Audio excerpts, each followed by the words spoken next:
Un jour, quelqu'un me pose la question suivante. Je pensais à ce pourquoi nous étions sur la terre. Quand je regarde derrière moi, je ne vois qu'échec. Ma question est la suivante. Est-ce que ma vie plaît au Seigneur quand même? Je suis très inquiète à ce propos. Je lui ai fait la réponse suivante. Les échecs sont le but même de la vie.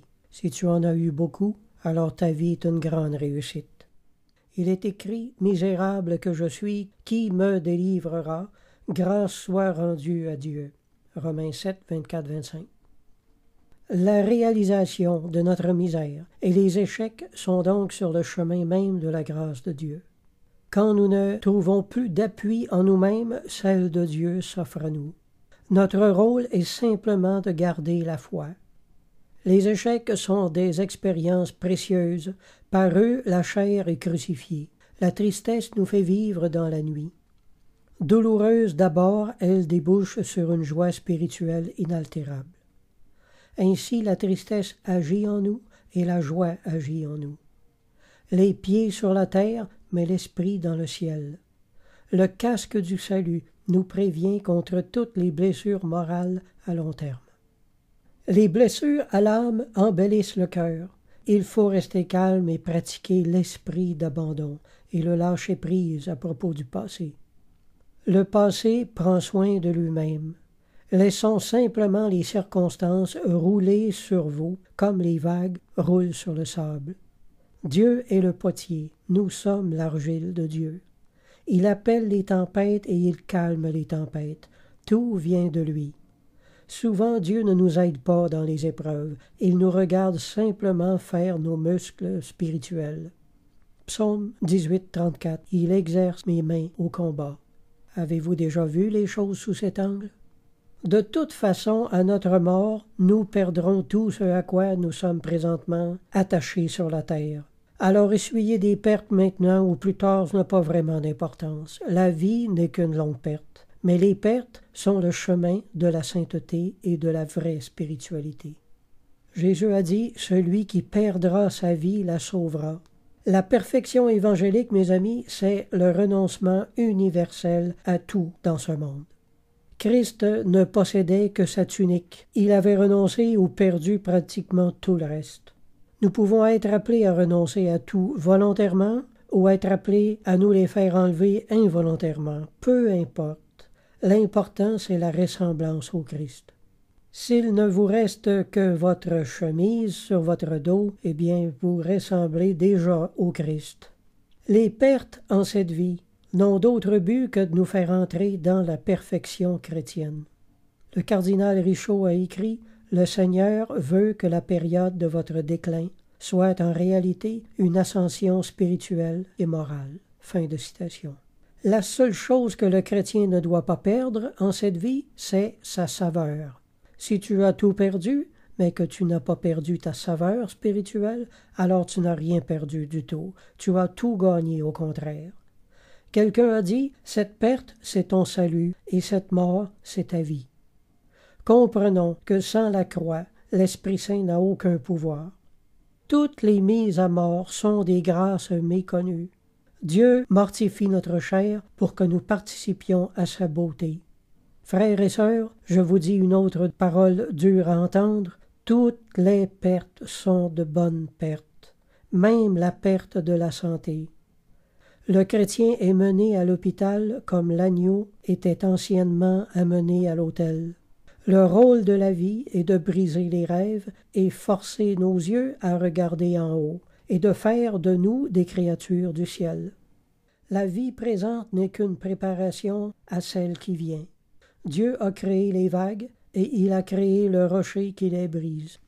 Dieu a créé le bois et il a créé le feu pour le dévorer.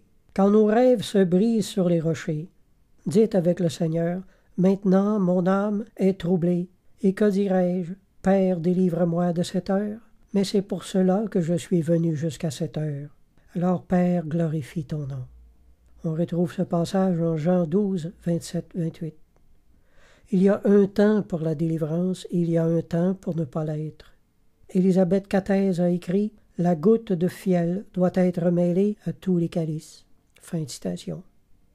La mort est le chemin vers Dieu. mais la foi fait marcher au milieu du feu sans en prendre l'odeur. Méditez ces courtes phrases. La vie chrétienne est une longue perte et la sanctification une longue crucifixion. Mais ayons bon courage. Entre les épreuves, il y a les périodes de consolation. Il n'y a jamais rien qui dure toujours. Saint Grégoire a écrit « Les maux qui nous affligent ici-bas nous portent vers Dieu et nous contraignent à nous attacher qu'à lui. » En effet, nous sommes sur cette terre pour être éprouvés par des choses que nous ne pouvons pas changer. Les choses que nous aimons et que nous perdons sur la terre doivent nous porter à nous en détacher et à nous attacher qu'aux choses du ciel. Les choses éternelles ne dévoilent leur importance que lorsque les matériels commencent à s'écrouler autour de nous. L'homme naturel est maintenu prisonnier de son monde horizontal. Le voile de notre aveuglement ne peut pas se lever. Il doit être déchiré par les adversités et les contrariétés de la vie. Alors seulement l'homme prend conscience de la dimension spirituelle verticale de son existence. Le cœur s'agrandit quand il se déchire. Cela est vrai aussi pour l'incroyant. C'est généralement à ce moment-là que le Christ se présente à lui comme sauveur et que sa rééducation doit commencer. Nous sommes dans la rééducation de Dieu. Chaque fois, par exemple, que notre confiance est trompée par les hommes sur la terre, plus notre confiance en Dieu augmente. Également, la vie possède une façon bien à elle de nous imposer des décisions que nous n'aurions jamais prises par liberté. Dieu nous conduit en tout. Dieu permet à la souffrance de changer notre échelle des valeurs. C'est ce que j'entends par rééducation. Je visitais une église un jour. Il s'y trouvait un homme dans la jeune trentaine qui, suite à une maladie, perdait maintenant tous ses cheveux.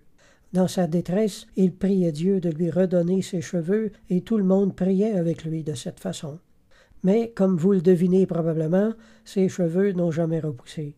Mais ils lui seront tous redonnés au retour du Seigneur. Voyez-vous, à défaut de comprendre l'œuvre de la croix, le chrétien se jette dans les pires désespoirs. Le Père Matthéo a écrit « Prends avec joie ce que Jésus te donne et donne avec joie ce que Jésus te prend. » C'est l'un des conseils les plus sages que vous n'aurez jamais. Comme je l'ai dit plus haut, toutes les pertes sont de bonnes pertes. Mais si nous défendons et protégeons notre chair, quand la ferons-nous mourir, mes amis? Le Père Raoul Plus a écrit « Les terrassés, voilà les vrais victorieux. Le salut du monde appartient aux crucifiés. » Quand j'étais jeune, ma mère m'envoyait à l'école même quand j'étais malade. Je n'avais aucun repos. Dieu est pareil. Nous sommes à l'école de Dieu, que ça nous plaise ou non. Je veux parler maintenant du feu de Dieu. Qu'est-ce que le feu de Dieu? Quel est son rôle dans la vie? La terre est un lieu de purification, une sorte de purgatoire. Catherine de Gênes, au XIIe siècle, a écrit « La prison dans laquelle il me semble être, c'est le monde, et le lien qui m'y tient attaché, c'est le corps. » Fin de citation. Tout ce qui nous éprouve devient un feu. Le feu qui nous enveloppe est un feu divin. Nous apprenons dans la biographie de Catherine de Gênes que son âme était plongée dans le purgatoire de l'ardent amour de Dieu. Ce feu amoureux lui faisait comprendre que les âmes fidèles sont dans cette sorte de purgatoire pour se dépouiller de toute la rouille et de toutes les taches du péché. Ce que nous acceptons de purifier dans la vie présente ne le sera pas dans l'autre, et vice-versa.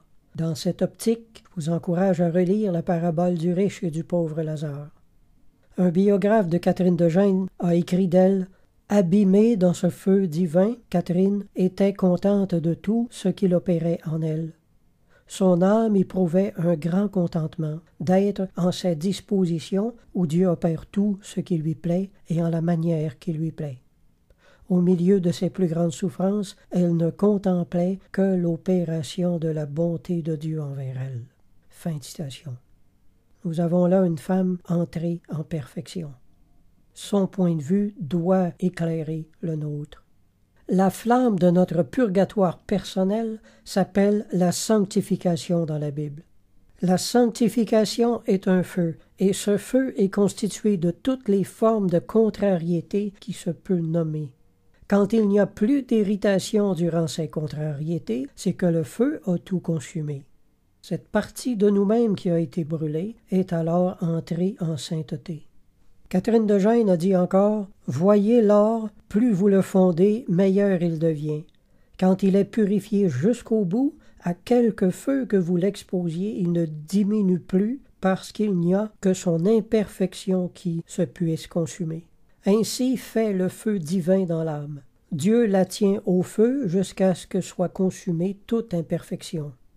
Son être est alors en Dieu, et lorsque le Seigneur l'amène à lui de cette manière, elle reste impassible, parce qu'elle n'a plus de résistance en elle à consumer. Ici, après cette complète purification, elle continuait à demeurer dans le feu, elle n'en souffrirait plus. Celui serait un feu d'amour sans aucune contrariété. » Fin de citation. Je me rappelle quand j'étais jeune, quand j'étais adolescent, que je n'étais pas encore chrétien.